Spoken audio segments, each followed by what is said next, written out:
Hello, नमस्कार. बऱ्याच दिवसानंतर लाँग व्हिडिओ घेऊन येत आहे.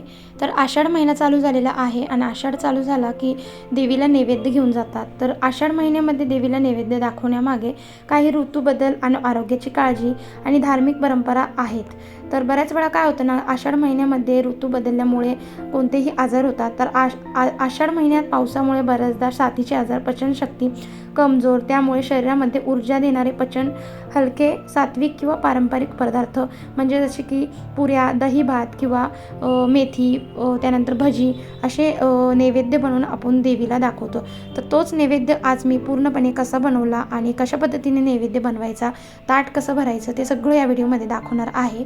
तर मी मिनल स्वागत करते आजच्या एका नवीन व्हिडिओमध्ये. व्हिडिओ हा पूर्ण बघा. तर सगळ्यात अगोदर बघा, मी इथे आता तांदूळ घेतलेले आहे. 2 चमचे तांदूळ घेतले आणि 2 चमचे तांदूळ आपल्याला अर्धा तास तरी पाण्यामध्ये भिजत ठेवायचे आहे. जोपर्यंत तांदूळ चांगला भिजला तर आपली खीर छान बनते. तर एकीकडे तांदूळ भिजायला ठेवला आणि एकीकडे छान आता गव्हाचं पीठ मळायला घेतलं. तर आता पुऱ्या बनवायच्या आहे. तर पुऱ्या बनवताना छान गव्हाचं पीठ, त्यामध्ये मीठ घालून थोडंसं तेल घातलं तरीही चालेल आणि छान पीठ कणिक जसं आपण रोजचं गव्हाचं पीठ मळतो तसं कणिक मळून घेणार आहे. तर काय होतं ना की आमच्या इकडे असं म्हणतात की आषाढ महिन्यामध्ये शक्यतो मंगळवार आणि शुक्रवार हा देवीचा वार असतो. त्यामुळे या 2 दिवशी आपण देवीला नैवेद्य दाखवला खूप चांगला असतो. आपल्याला जे कोणते म्हणजे ऋतू बदलतो, हवामानामध्ये जो काही म्हणजे आजार पसरतो ना, तर ते सगळे आपण हे नैवेद्य दाखवलं आपल्याला काही होत नाही असं म्हणतात. तर आधीपासून हा नैवेद्य सगळेच दाखवतात. तर मम्मीकडे तर आम्ही स्पेशली मम्मीसोबत आम्ही जायचोच. तर आता जसं लग्न झालं तसं मी आता हा आषाढ बनवते, आषाढचा नैवेद्य देवीला दाखवते. आमच्या इथे बळी मंदिरजवळ मरीमातेचं मंदिर आहे आणि इकडे अजून 2 मंदिर आहेत, पण मी बळी मंदिरच्या इकडेच नैवेद्य दाखवते. तर आपल्या घरामध्ये जे देव असतात त्यांना नैवेद्य दाखवायचा. त्यानंतर तिकडे मरीमाता ज्या देवी आहे, देवीचं मंदिर, तिथे नैवेद्य दाखवायचा आणि एखादं देवाचं मंदिर असेल तिथे. तर असे 3 ठिकाणी मी जाते. तर आता बघा, छान कणिक मळून घेतलेलं आहे आणि आता एकीकडे गोड पुऱ्या बनवायच्या आहे. तर त्या बनवण्यासाठी सुद्धा मी एकीकडे छान मस्तपैकी गुळाचा पाक करून घेतला आणि गुळाच्या पाण्यानेच तेवढ्याच पाण्यामध्ये आपण गव्हाचं पीठ मळून घ्यायचं. त्यामध्ये आपल्याला गोड पुऱ्या बनवायच्या असतात. गोड पुऱ्या नैवेद्यासाठी लागतातच. कोणी शंकरपाळे बनवतात, कोणी पुऱ्या बनवतात. तर मी पुऱ्या बनवते. तर एकीकडे छान आता दूध उकळायला ठेवलेलं आहे. दुधामध्ये थोडंसं पाणी घालायचं आणि त्यानंतर मग दूध छान उकळून द्यायचं. उकळी आली की त्यामध्ये जे कोणतं आपण तांदूळ भिजलेले असतात ते तांदूळ वाटण करून घ्यायचं. वाटण केल्यानंतर तुम्ही ते दुधामध्ये घालायचं. दुधामध्ये घातलं की माझ्याकडं एक साखर घालायची. साखर तुम्हाला गोड किती पाहिजे त्यानुसार तुम्ही साखर घालायची. माझ्याकडे शाही खीर म्हणून आपलं खीर मसाला आहेत, तर तो मसाला रेडीमेडच मी आणलेला होता. तर तो मी त्यामध्ये ॲड केला आणि चिमूटभर थोडंसं मीठ घालायचं. कारण खीर म्हणजे आपण जेव्हा देवीचा नैवेद्य बनवतो तेव्हा मिठामुळे म्हणजे जेवण अपूर्ण असतं असं म्हणतात. तर आपण खिरीमध्ये नॉर्मल चिमूटभर, अगदी चिमूटभर आपल्याला मीठ घालायचं आहे. तर मीठ घातलं आणि छान आता एकीकडे खीर उकळायला ठेवलेली आहे. खीर छान थंड आणि घट्ट होईपर्यंत आपल्याला छान उकळून घ्यायची आहे. त्यानंतरून मग आता एकीकडे मी वरण भाताचा कुकर लावून घेणार आहे. तर आता वरण भात लावायचं आहे आणि कोणी नैवेद्यासाठी पुरी, मेथीची भाजी किंवा आपल्या गोड पुऱ्या असंच करतात, खीर बनवतात. तर मी नैवेद्यासाठी वरण भातसुद्धा बनवते. तर वरण भात एकीकडे लावून घेतला आणि एकीकडे छान माझी खीर आता मस्त घट्ट होत आहे. आणि आता एकीकडे आजी पुऱ्या लाटून देत होती आणि मी पुऱ्या तळून घेणार होती. त्या अगोदर म्हटलं पुऱ्या लाटेपर्यंत चला म्हटलं आता पुढची तयारी करूया. तर वरण भातासाठी लागणारे फोडणीचं साहित्य म्हणजे टोमॅटो, मिरच्या, लसूण, कोथिंबीर, कढीपत्ता, ह्या सगळ्या गोष्टी मी आता इथे एकीकडे चिरून घेणार आहे. तर आता कसं असतं ना की जोडीला जर कोणी असेल तर आपल्याला थोडीशी हेल्प होते. तर आजी आलेली आहे आणि आजी बोलली की पुऱ्या तुला लाटून देते, तू एका साईडला तळून घे. तर आजी बसल्या मला पुऱ्या लाटून देत होती आणि एकीकडे तेल गरम करायला ठेवायचं होतं. तर तोपर्यंत म्हटलं चला टाईम होता, तर आता फोडणीचं साहित्य चिरून घेऊया.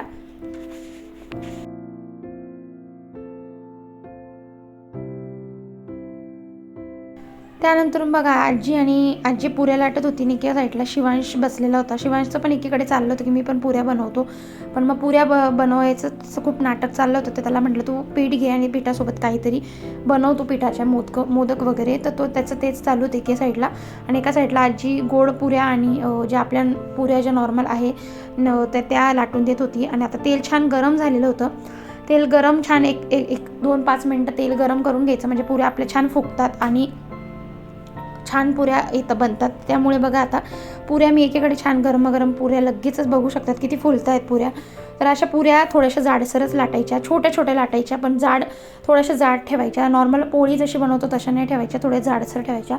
त्यामुळे काय होतं ना, पुरी आपली छान फुगते आणि नरम देखील राहते. तर आता पुऱ्या छान मी एकीकडे तळून घेणार आहे. पुऱ्या सेपरेटली मी नैवेद्याच्या म्हणजे ज्या गोड पुऱ्या आहेत ते साईडला तळून घेणार आणि ज्या आपल्या पुऱ्या आहेत त्या मी एका साईडला तळून ठेवणार आहे.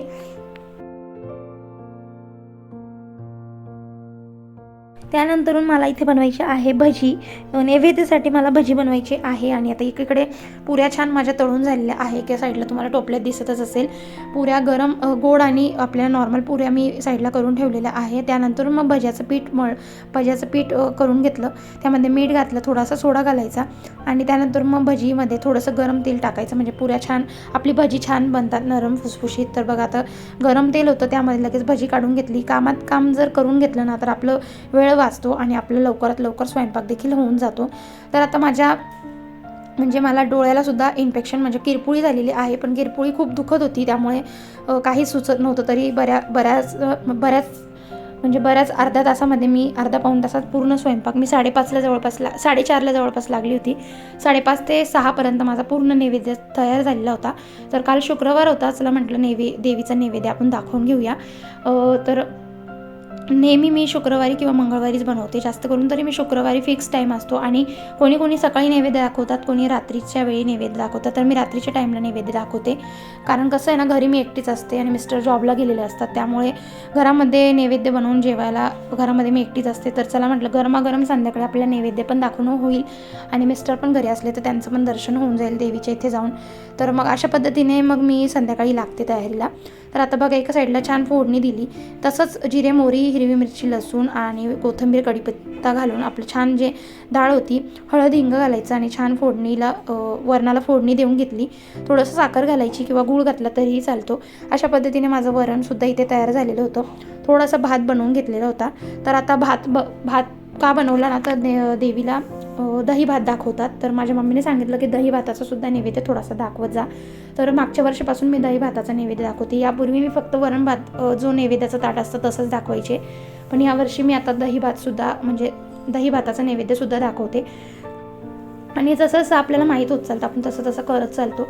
आता आजीने सांगितलं की यावर्षी म्हणजे आजी आलेली होती, तर आजीने सांगितलं की आपण फुटाणेसुद्धा दाखवू शकतो देवीला. तर म्हटलं ठीक आहे, माझ्याकडे फुटाणे होते, तर फुटाणेसुद्धा मी ताटामध्ये प्रत्येक देवीच्या नैवेद्यामध्ये फुटाणेसुद्धा मी भरून ठेवले. तर जसं आपल्याला माहीत होतं आपण तसं दरवर्षी आपण करायला बघतो. तर मला जितकं माहिती मी त्या पद्धतीने तुम्हाला नैवेद्य कसा बनवतो आणि कशा पद्धतीने मी आमच्या इकडे नैवेद्य दाखवतात मी तसं दाखवायचा प्रयत्न करते. तर एका साईडला मेथी छान धुवून घेतली.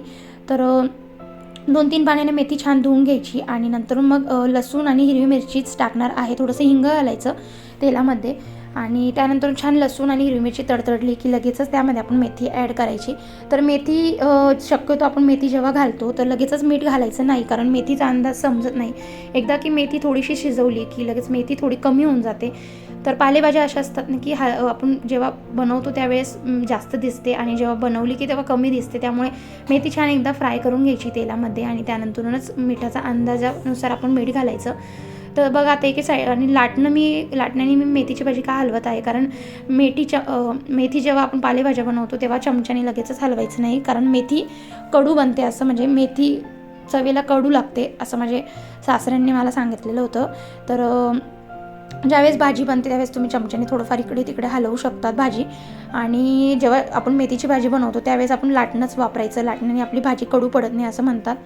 तर जसं मला माहिती मी त्या पद्धतीने बनवत जात आहे. आणि बघा आता एकीकडे छान माझी मेथीची भाजीसुद्धा मस्त बनत आहे. तर मेथीची भाजी पण झालेली होती जवळपास. तर तेलामध्येच फ्राय करायची, त्यामध्ये कोणतंही पाणी वगैरे ॲड करायचं नाही, झाकण ठेवायचं नाही, वाफेवर असं विदाऊट झाकण ठेवलं तरी ही मेथीची भाजी खूप छान लागते. आणि नैवेद्य जो वेळेस बनवतो त्यावेळेस ही भाजी मी शक्यतो अशीच बनवते. तर आता छान कोरडी मेथीची भाजी बनवून झाली. आता नैवेद्य पूर्ण तयार झालेला आहे. म्हटलं चला देवीचा नैवेद्य आपण भरून घेऊया. तर 7 मरी मातेचं मंदिर आहे, 7 बहिणी असतात म्हणजे देवी मातेला जो नैवेद्य दाखवतो 7 बहिणी असतात, त्यामुळे 7 नैवेद्य भरायचे. बघा आता इथे मी ज्या 7 पुऱ्या आहेत त्या ठेवल्या. त्यानंतरून ज्या गोड पुऱ्या होत्या तर त्या एकावर एक ठेवून घेतल्या. त्यानंतर मग आपल्याला जे ताटामध्ये जे काही भरायचं आहे व्यवस्थितपणे मी इथे दाखवलेलं आहे, तुम्हीसुद्धा नीट बघून घ्या.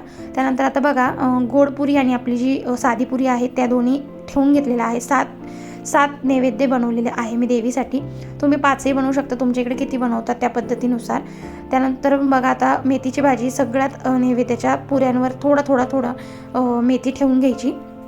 दाखवल्याप्रमाणे आता व्हिडिओमध्ये तुम्ही जसं मी ताट भरते आहे त्या पद्धतीने तुम्ही ताट भरायचं आहे.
ताटावर जो काही नैवेद्य बनवलेला आहे जसं की मेथीची भाजी, पुरी, त्यानंतर गोड पुरी, परत भजी, भात आणि त्यानंतर मग थोडे फुटाणे घातले, थोडी खीर घालायची आणि वरण भात थोडासा ॲड करायचा. तर अशा पद्धतीने माझा नैवेद्य तयार करून झालेला आहे. ताट पूर्णपणे भरलेलं होतं आणि मस्त एका साईडला गडवा भरून ठेवला पाण्याचा कलश. त्यानंतरून बघा फुटाणे थोडेसे ॲड केले, कारण आजीने सांगितले फुटाणेसुद्धा वाहतात देवीला, तर फुटाणेसुद्धा मी ॲड करून घेतलेले आहे इथे.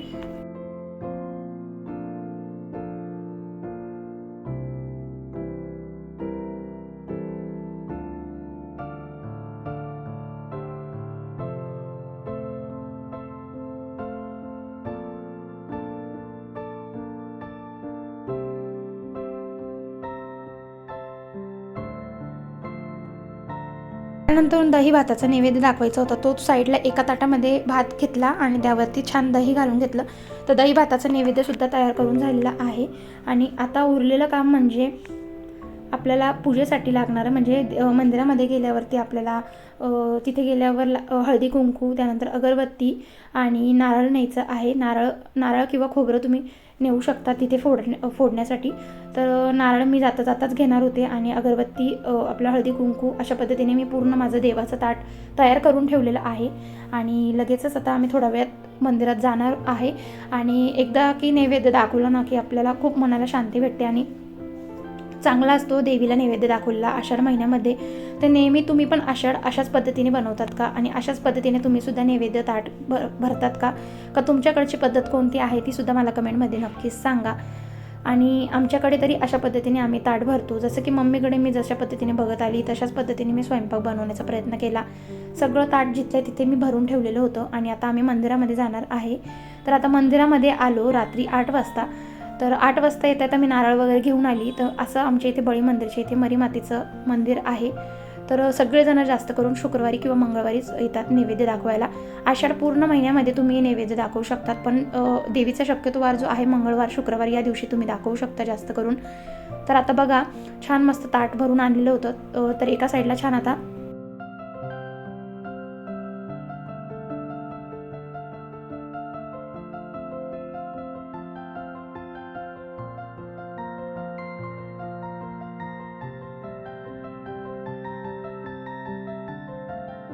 तर मी इथे 7 नैवेद्य आणले होते तर देवीसाठी. तर त्यांनी सांगितलं की 5 इथे ठेवा देवीसमोर, त्यानंतर एक वडाचं झाड आहे तिथे एक नैवेद्य ठेवायचं आणि एक मंदिरामध्ये एक नैवेद्य ठेवायचं. अशा पद्धतीने नैवेद्य ठेवायचे होते. तर छान नैवेद्य दाखवण्या अगोदर पाणी शिंपडून घेतलं, पाणी फिरवून घेतलं आणि त्यानंतरून मग देवीला छान नैवेद्य वाहून घेतला. फुलं वगैरे वाहिली आणि पूर्ण म्हणजे पाणी जे होते कलशामध्ये पूर्ण पाण्याने हे करून घेतला पूर्ण देवीला. आणि